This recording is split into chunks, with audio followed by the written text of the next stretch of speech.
first time speaking, and I'm nervous as no other. I want a little bit more excitement. Please. Good morning. Good morning. There we go. Welcome to the Restoration Fellowship Church in the Men's Breakfast. As you know, my name is David Aubrey. I work with Mindful Echoes, my company, trying to make a difference in this world, one step at a time. And how I do that is with motivational speaking and poetry. That's what I do, to try to make a difference in this world.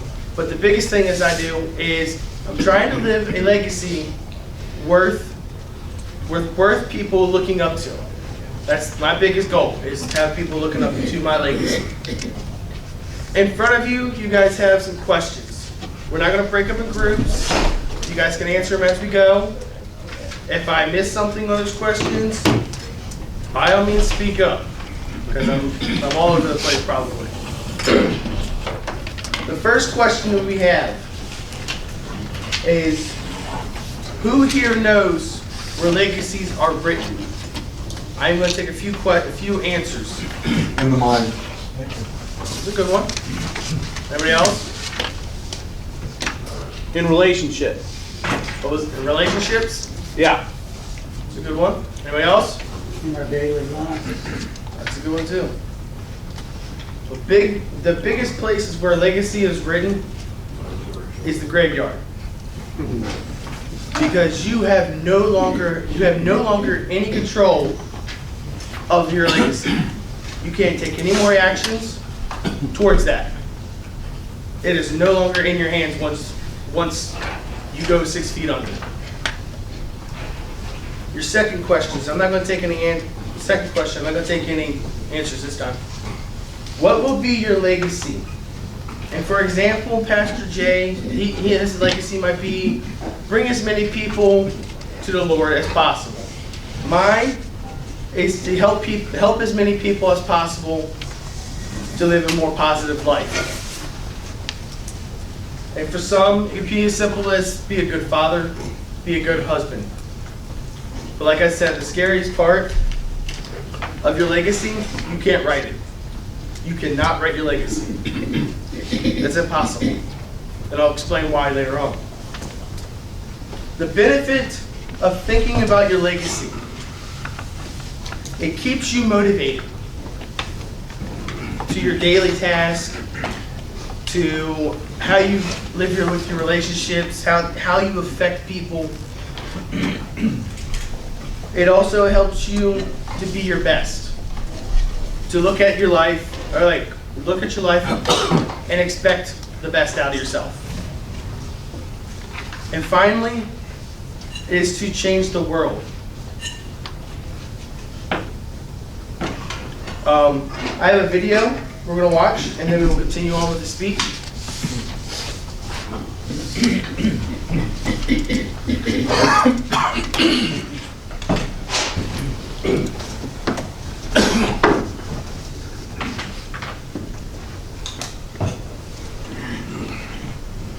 Caesar.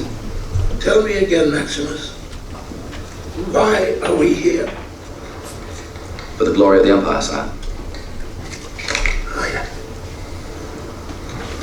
Oh, yes, I remember. Do you see that map, Maximus? That is the world which I created. For 25 years, I have conquered, spilled blood, expanded the Empire. Since I became Caesar, I've known 4 years without war. 4 years of peace in 20. For what?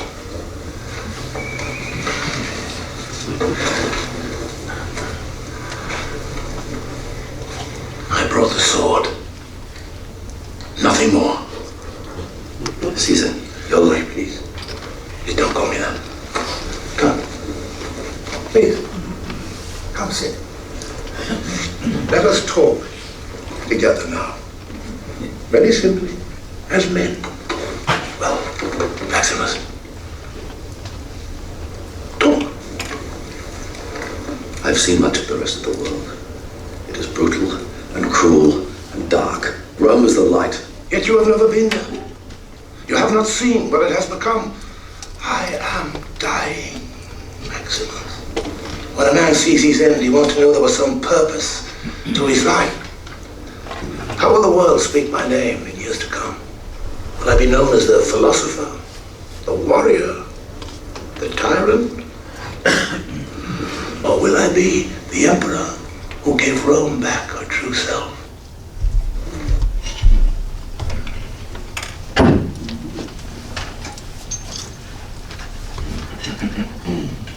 When you leave this world, do you know what you want your legacy to be? Even the great emperor Caesar did not even know that. You can't know that. You could hope to know that and wish to know that, but it is impossible for you to know that. So you have to think about some of these questions. And like Caesar said, like Caesar said, will people know your name? Will people know what you did with your life? How you lived your life? And what you stood for? These are kind of the things that you need to think about when you are trying to write your legacy. When you can write your legacy is during the time that you were born to the time you die. That is when you can write your legacy. That's the only time. Do you know what can change your legacy? Like I said before, you can't write your legacy. But the actions that you take in your life are the things that can change your legacy. How you talk to people, your relationships with people, how you treat people are the only things, or the main things that you can take to change your legacy. By the people that you live with, how you affect them, the people in your life, the people who are left behind in your life, those people are going to be the ones writing your legacy. So if you leave a negative legacy or a negative memory with other people, you're going to have a negative legacy. If you leave positive messages, positive influences on other people, you're going to leave a positive and impactful legacy on people. Live your life with your legacy in mind. Meaning, every time you have an interaction with anybody, think about that, how that interaction is going to affect them 10 years later.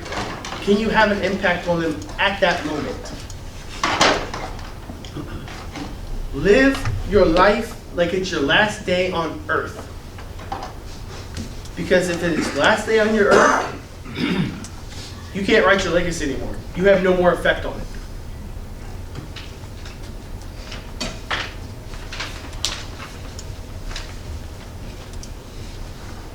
Always remember, tomorrow is not guaranteed.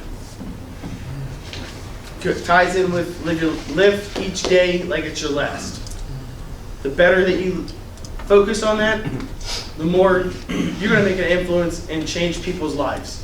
Which leads me into this little segue that I have here, is yesterday is gone and has been written. Tomorrow has yet to come and isn't promised. Today is now and is the time for your legacy. So in conclusion,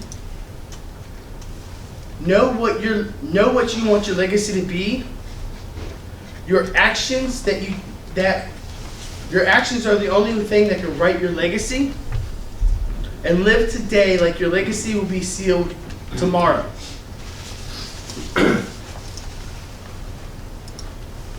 Now, I got a challenge for you guys. It's a pretty simple challenge, but it's a difficult challenge. These strips of paper that you have on your table, I want you to write down what you want your legacy to be on this piece of paper. Okay? And on that piece of paper, whatever you write down on it, you need to say it every morning when you wake up. You need to say it every evening before you go to bed. And then following that, you need to start taking actions to whatever you write on this paper. Do it for 1 month. If you do it for 1 month and you see any kind of changes in your life by doing whatever you write on this piece of paper, saying it every day and every night, come talk to me. I want to hear about it. Because I really feel like that is a thing that you can start doing and changing your life. But I want you guys to challenge you guys to do that. Do it for a month and come get a hold of me. I'll give you my number if you desire to. Email, whatever you like, I will give it to you. So, I challenge you guys to live your legacy very strong. I pass it off to Scott. You got some extra strips of paper from back here. This table, we set up an extra table. And I appreciate you sharing, David. Thank you, David. Thank you, David. Thank you, David.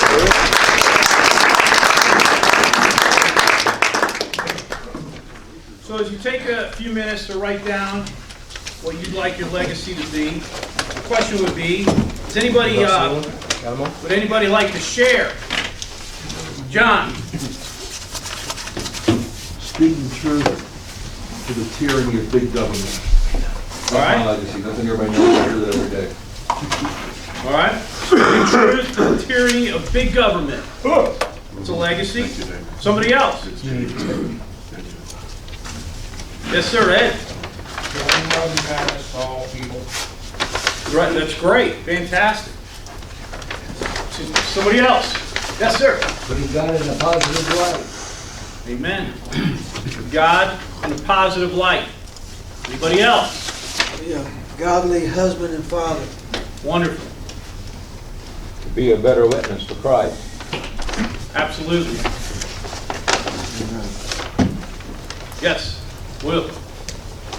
Be the man you want your children to be.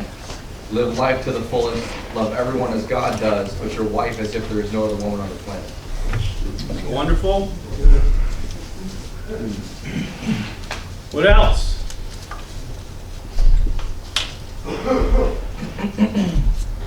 There is one other. Be the person we all think that our dogs think we are.